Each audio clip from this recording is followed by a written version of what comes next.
What's up, guys? Welcome back to the channel. Oh man, Comic-Con is finally over and it was a hell of a fucking week. I'll tell you, I'm beat. I never thought I'd see so many new things and get a chance to go, honestly. So I just like to thank everybody that helped. Wait, I didn't go, huh? Oh no, we weren't invited. Yeah, we have about 180 subscribers and that's pretty much not in our reach just yet, but we're gonna get there one day. All right, so at least we're hoping we will. So hopefully one day this channel will grow and we'll be in Comic-Con. We'll have our chance to get first crack at all those exclusives, you know, and get some reviews out there not 2 to 3 months after. So as for now though, we have this 2 to 3 month late review ready to go, so stay tuned. Welcome back to another review, and today we have S.H Figuarts ZARBON. So I've been waiting for this one for a minute. I know I say that a lot, but it feels like I'm always the last one to get these figures. So here we go. No further ado, let's take this guy out the package. Okay, so here's ZARBON out the package, and I think it looks really good. It has a lot of different colors on it and a lot of different things going for it. So it's a completely unique sculpt. I don't think it reuses the parts from anybody really. He's got sleeves on his arms and then completely different legs than everybody. He might have the same cape as like Great Saiyaman, and then maybe like some of the armor parts from either Captain Ginyu or just one of the Ginyu Force. Maybe the chest piece, I don't know. But for the most part, it's all completely new stuff. It doesn't have much in terms of paint.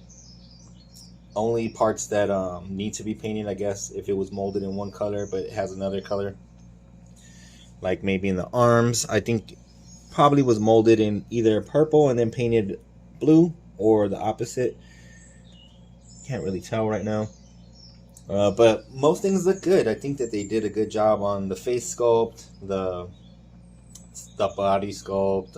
I wish the cape was like a soft cape that you could pose, kind of like stuff that NECA's doing, but they've been giving us these hard capes for a while, and I guess I could customize it. I know a lot of people have customizing kits for capes, and I was thinking about making my own, but it's just, you know, there's so many things to do that I haven't got around to it. So let's take a look at the other accessories that he brings and check how he poses and stuff, and then we'll come up with the final decision on if it's a good figure or not. Alright, so he does bring a few different face plates too, so we'll exchange those together. Let's take a look at all of them.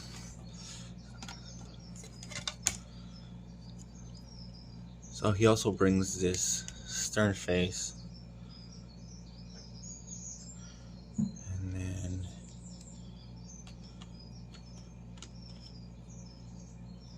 He brings this yelling face.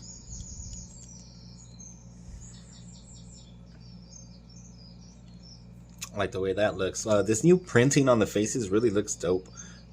It does look a lot more like the anime, so hopefully we can get a bunch of updated characters and stuff from some of the ones that are a little bit rougher looking. And then last but not least, he brings this like gritted teeth face. So you could pull off different stuff. You could have that for fighting, or like maybe he's upset. There's a lot of different things you can pull off with that. But they all look good, so I'm happy with that. Also, he brings a scouter, and I think, how does the scouter attach? Let me see how the scouter attaches.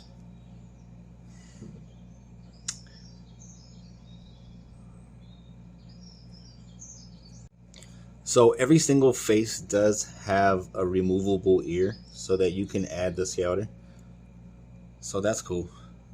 Sometimes you could only use them with certain faces, or sometimes you only get one ear, like with Bardock, and if you lose it, you're kind of screwed. So it's cool you have different ones in case you ever do lose one. You can replace it with whatever face you're displaying. You don't have to worry about it too much. So you can put that on any face, and then it brings a different hairpiece, I believe.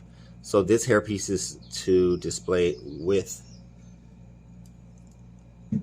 the Scouter, or else it wouldn't fit. So then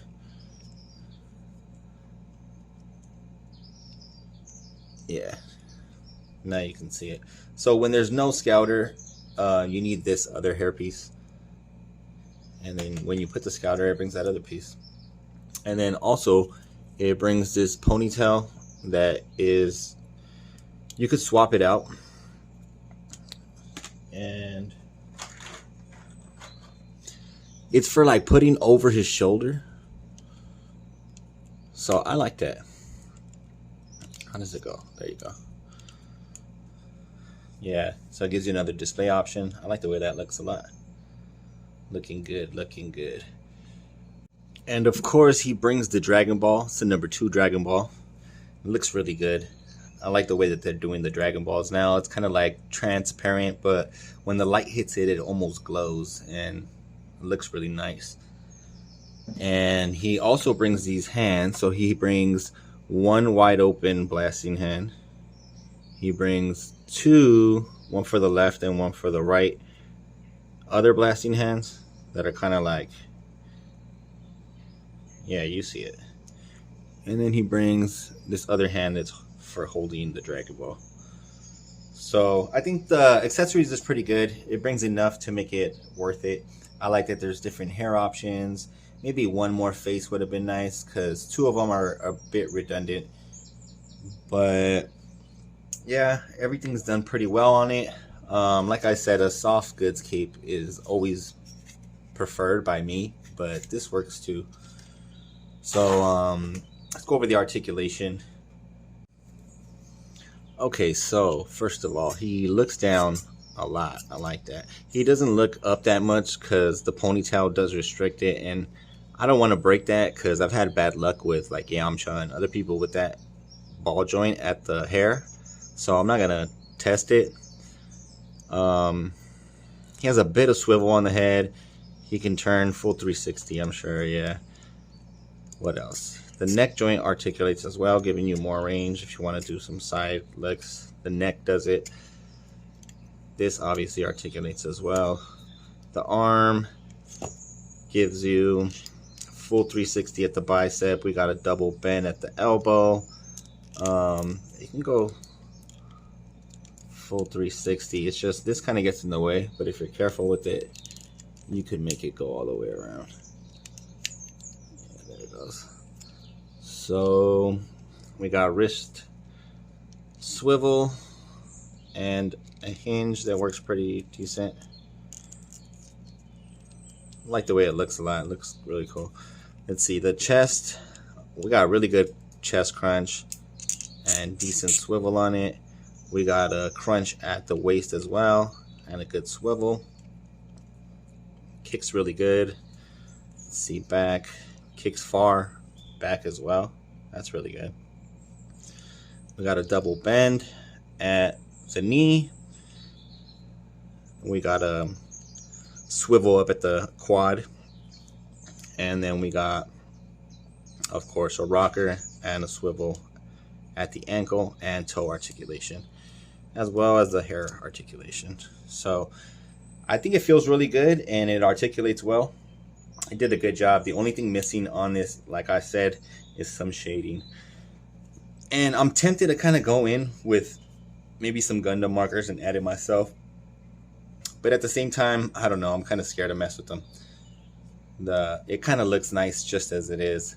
And I'm not a pro, so it scares me to mess with these S.H Figuarts. I'm more inclined to mess with my Marvel Legends or Dragon Stars, but these kind of scare me, you know? So, final thoughts on this figure. They did a really good job. I'm really happy with it. There's not a lot bad I could say about it. I have a little bit of tightness on one of my arms, but that's just kind of like quality control issues that, you know, comes with everything that comes mass produced. So it's not even a big issue. It's just a little tight. And yeah, most of the articulation feels great. The only thing missing, like I said, is the shading. Some shading would go a long way, really make it pop, because it has a great sculpt. And the colors are good. And just that shading would add that extra layer of detail. But overall, it's a great figure.